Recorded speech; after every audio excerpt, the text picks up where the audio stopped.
action! Look, no hands! Wild Hogs! Come out, wherever you are!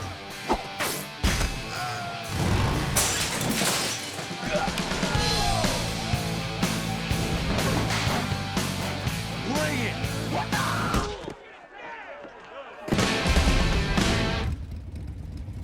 And action! Growing up, I financed my entire college education by buying and selling Harleys. That put me through undergraduate and film school. The second I read Wild Hogs and learned it was about motorcycles, it was a story that was truthfully close to home. He's a motorcycle guy, he knows the lingo, and we're having a grand time with him. Walt Becker was so genuine in his desire to make this movie a great one, and I think he always had a vision. He was really coming up with the goods. Well, he's up to his neck in egos, I'll tell you that. Did you get your face on camera? You never looked at him before.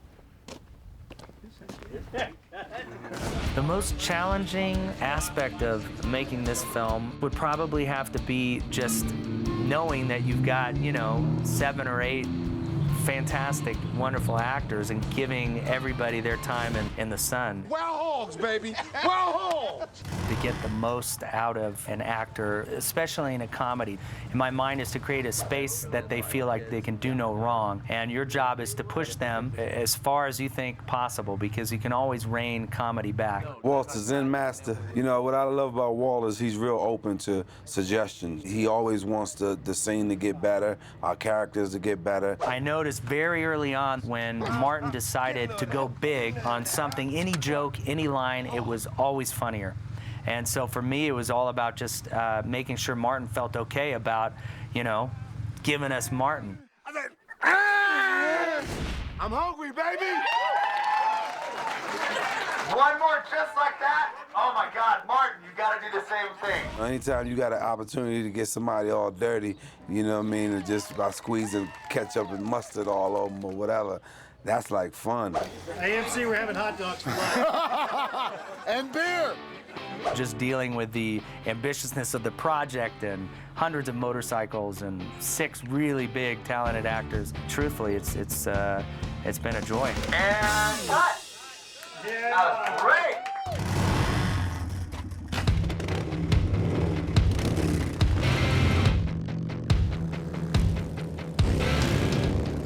One of the first things we started out on Wild Hogs was to try and train the actors to be able to ride on camera together as a team. We had 4 guys that have to ride in a pack close together and all behind a camera car and another camera moving around them, so it was pretty tough. I almost lost it back there. I didn't know what was going on. I gotta work on the fist tapping thing. No, you gotta work on the bike riding thing. I'm glad, that I was able to train on the bikes before I started riding because, I wasn't very good with motorcycles anyway. So. He said he wanted to come out to the house and learn to ride from square one. We watched Martin because he was a guy that didn't really want to be on it. It scared him. Because Martin's really not comfortable on that bike. But he looks so cool. I said, how do you do that? Be terrified and look cool. We started Martin out on a little bitty 80cc Yamaha that had no clutch on it and just a throttle and a brake. Martin spent about 3 to 4 days here on my property just driving up and down the dirt roads and getting used to the area. Just go different places, get out there on the street. It didn't make me as nervous as when it came time to really actually riding the bikes. The good thing about an 80cc motorcycle is that you can spill on it and it's not going to really hurt you. You can drop it right and left and get right back up and get right back on it. But on a Harley, if you drop it, it's going to break your leg. I have no problem throwing my helmet on and getting on the bike. I ain't trying to impress nobody. But by the end of the movie, he was riding in and out and having no problem at all. Oh, Wild Hogs, let's go! When I first contacted John Travolta about the movie and asked him about his riding ability, one of the first things he said was, I ride, infrequently. I ride a little bit, I know how to get from A to B. I didn't have to do a lot of training on it because that was my first vehicle and my first experience on wheels was a motorcycle. He said, when we get to Santa Fe, way before we start shooting, I want to get with the pack and start going through the ground rules of riding around other people. I had a ball driving the motorcycle in the movie, and I just look forward to experiencing a motorcycle again. John picked it up pretty quickly. I mean, I could tell that he had ridden before. John was a guy that had the ability to start with, so I wasn't too worried about John. Does this sound better? Bill Macy and his motorcycle experience stemmed from riding a Vespa in college. It was about all he'd really done. So I had to take lessons with our stunt coordinator, Jack Gill, because these are big-ass Harleys. I wanted to try and get Bill Macy's ability up to where he could ride a Harley fairly quickly. His character rides a Harley 1200 Sportster, which is one of the lighter Harleys. I'm on a Sportster. The Sportster is known as a chick bike, although I'm on a 1200cc Sportster, so if it's a chick bike, I don't want to meet the chick. Hello? Oh! His character tends to drop this motorcycle throughout the film. To get an actor to ride erratic, he's got to look out of control without really being out of control. Some of the big ones, man, when they start to tip over, they're going. I don't care who you are. Arnold Schwarzenegger's not going to set this thing up. So we started him out slow. We rode him around here, but he picked it up very quickly. After that, he was hooked. I mean, he was up here almost every day riding with me. It's only people that have ridden who are motorcycle people that understand it, but there's a feeling of freedom and of lawlessness and living on the edge, which is just irreplaceable. I've ridden bikes before, but this is the first time I've really had a long time on a fat boy. We got to Santa Fe, and some of the first riding that we did it out of police training grounds. It was a wide open parking lot with a few turns in it. When you're riding with cops everywhere, it's pretty safe. It seems, hey, God, this will be a great thing. Well, I said, okay, guys, let's go ahead and crank them up. And the next thing I know is Tim's doing 80 miles an hour up and down the straightaways, just winding this thing out. That was roaring through town at full speed. 80 miles an hour, no windshield? What the hell was I thinking? We're trying to ride 4 guys in a pack, 2 in front, 2 in back. But the 2 in front are setting the pace, and the 2 in back have to stay fairly close. Well, if the 2 in front even slow down a bit, the 2 in back run into them. I'm okay. I just hurt my face. The 2 in front would slam on the brakes, and the 2 in back would run into the back of them.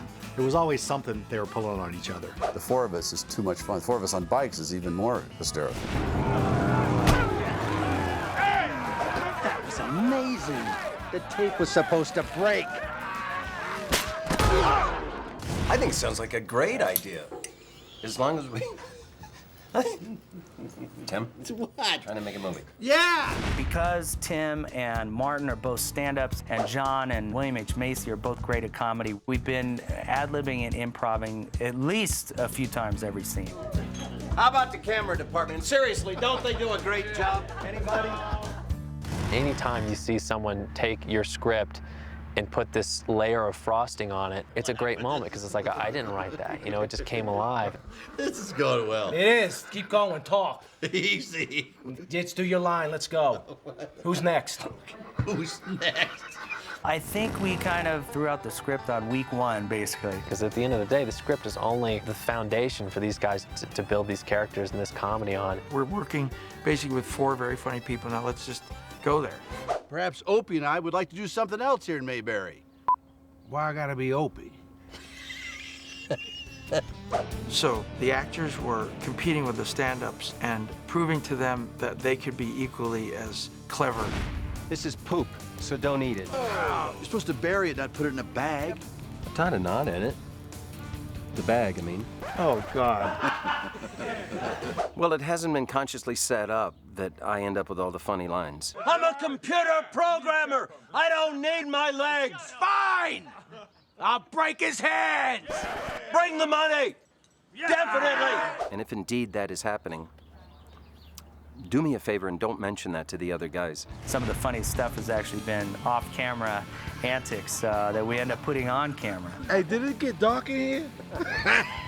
You know, it's a lot of fun. The foursome together inspired a natural competition for laughs. In college. I think the camera's pointing at me. You're off camera. This is when I do it. So we try to look out for each other and make sure that we compliment each other, you know, so that the audience can feel that. We've all worked really well together. Oh, yeah, now. Oh, okay, that's enough. That's a good lesson. Is that it? Yeah, that's enough. It's just a pocket knife. What's slapping the bull? That's just a little game we play to make sure your life is not controlled by fear. So literally, we're going to slap a bull. Slapping of the bull was one of my favorite sequences on paper, and it was pretty ambitious. Talking the actors into going in there with a live bull that weighs 2,000 pounds was interesting. Yeah, a lot of animals I would slap, but chicken. I'd slap a chicken or a goat maybe, but I'm not going to slap a bull. It was interesting working with animals. They can be unpredictable, but our actors did a fantastic job. They did a lot of their own stunts. They were in the dusty corral for about 4 days straight. Not a big bull fan. And we're older guys. We don't look so good running. I'm just glad we got everybody out in one piece, because the second docile bull that we used was not so docile, it turns out. For me to act like I was scared of the bull running, I was scared of the bull. Let's fight. Let's dance, huh? Let's do it. Enough's enough. Let's kick some Del Taco ass. Wait. Do either of you guys have a knife or scissors? A nail clipper. The big finale fight sequence at the end was a lot of fun to choreograph and put together from my standpoint, only because we had all of the main characters confronting all of the Del Fuegos all at once. I'll take him. Thank you.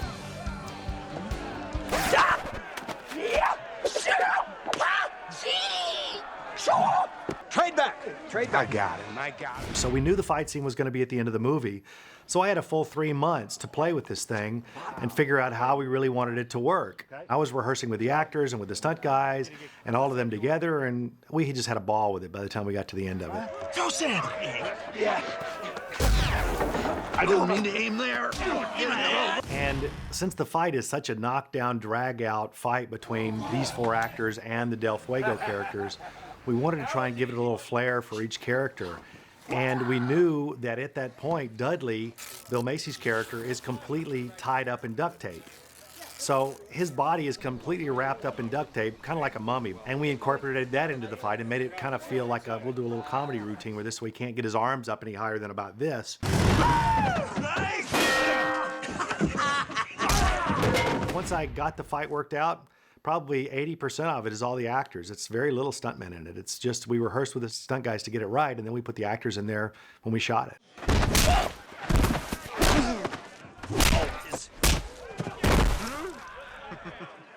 Today, we're blowing up the biker bar, and this is after John Travolta's character ends up cutting all the gas lines. So it's a pretty big beat in the film, and we're hoping everything goes well. What they tell me is gonna happen, and I hope is gonna happen, is flame trails are gonna come back over here, all the way back to the gas pumps. The gas pumps are gonna ignite. The entire right side of the bar is gonna explode in 75 gallons of gasoline with a propane pusher, which is gonna be really, really hot. All the shingles go up in the air, the windows blow toward the stunt guys, the shed blows, motorcycle goes up in the air, 4 55-gallon oil drums are going up in the air. A pretty big explosion for a comedy, but I figured this was my one shot, and so why not? With explosions like this, we all know it's going to be hot, so we've got fire gel to protect the backs of their necks and the backs of their arms. That kind of keeps their body cool and keeps you from getting burned. We added about 10 extra stunt people, so we're letting the pros deal with the close proximity to the explosion. We're worried about raining debris mostly, more than anything. I mean, you just have no idea what's going to come out of the sky. Construction crews have totally rebuilt, although you can't tell, this bar. The roof is all balsa, the shingles are different, the 2x4s have pyrocord that are gonna get cut. So all the heavy debris, nothing that's gonna be blowing out of here is actually structural wood, which is always good on our stunt guys and us. This is a scenario that we've all done before. And so we know what to expect. It's just a matter of how close can you be to it, because sometimes even 5 feet closer can make a big difference in whether you get burned or not. Ready and action! Fire! Fire! Come on, get away! Get out of there! Come on!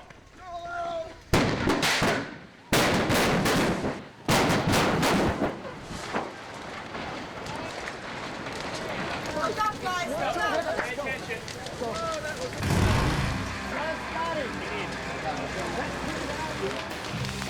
Don't try this at home. It went perfectly. I mean, it got a lot hotter than we expected. But the stunt guys all hung in there and they were all jailed down, so I think it's fantastic. It's a great shot.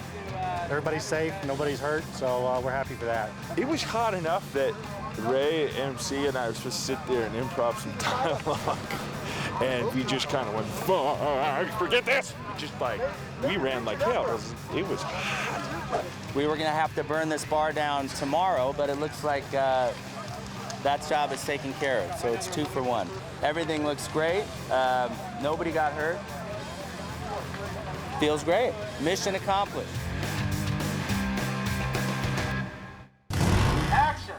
It was beyond our wildest dreams from a casting perspective to get all these people in the same movie and actors that you might normally not think of together. There is a lot of testosterone on this set. You gotta sort of be loud and tough to hold your own. I think between the takes we were having a laugh off, laugh fest, and I think that I really enjoyed the actual experience of that. It's 2 professional comedians drilling right on top, baby. Yeah. You know, it's a lot of fun. Just the 4 guys messing around, they've bonded really well.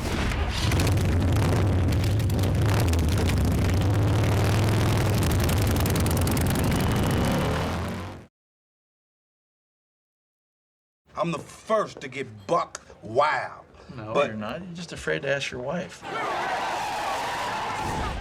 Have you lost your mind? Shut up, dog. True. True. I said true. I am a middle-aged man, aren't I? Only mathematically. I'm afraid of women. You're afraid to talk to him, and Bobby's afraid they'll kill him in his sleep. Wow. No, I'm really afraid of women.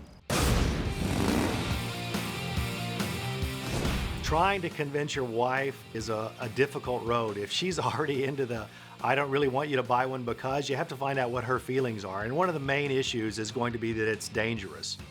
The way to get around that is to say that you're never going to ride it out on the freeway with all the cars around you and all the congested traffic, that you really want this motorcycle to get out on the open road. It's so much better seeing scenery, with somebody else than just saying, hey, that looks cool, I'll ride somewhere else now. You always want to ride with somebody else just to get the feel of what the scenery is. And when you're in an enclosed car, you very rarely are able to look out the windows. You can look and see more things that you've never seen before. Thank you so much. And I left a window open, all right? We're not wild hogs, we're like wild lambs. It's just a patch that Doug's wife made. We sewed it on our jackets so she wouldn't feel bad. Is that a fact? Yeah. Well, what has your wife ever made us? Hard. I think leather's a great look. A lot of guys wear chaps, a lot of guys wear leather pants, you wear a leather jacket, you wear leather gloves, and the fact that you're wearing leather, if you do fall down, you're not going to get skin up as bad, you're not going to get hurt. Leather helps when you fall off. If you've got on just jeans and a tank top, when you fall off, you're going to get skin up. We're gonna find them. We're gonna get them. I don't know, Jack. By my calculations, I'm thinking, if they're 4 hours ahead of us and we keep... Oh! Anybody else want to tell me how hard this is gonna be?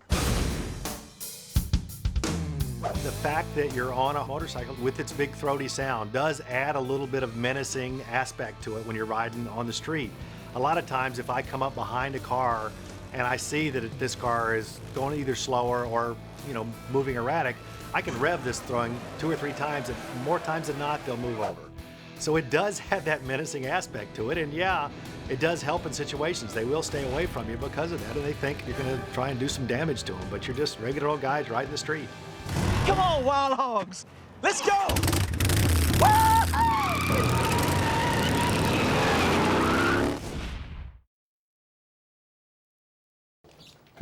Wild hogs aren't welcome here. Is that the name of your little gang? Wild hogs? We're not wild hogs, we're like wild lambs. Wild hogs! Wild hogs! Wild hogs, baby! Did you see that? Did you get your face on camera? You never looked at him before. Oh! I will darken the earth with your blood! Oh! Okay. Come on, what's this bullet wall? Come on! Go!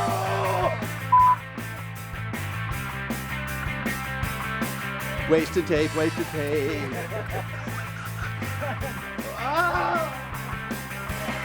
Cut. That was good.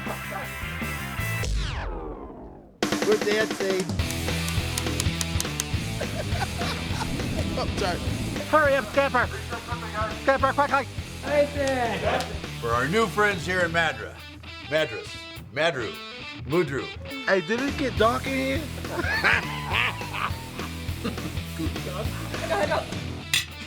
Sorry. Madru, Magui, Mugui, Mogwai. Whoops.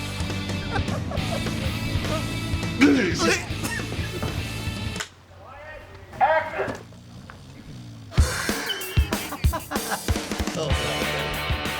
Let me see. Yeah, look at that. Whoa. Mohair.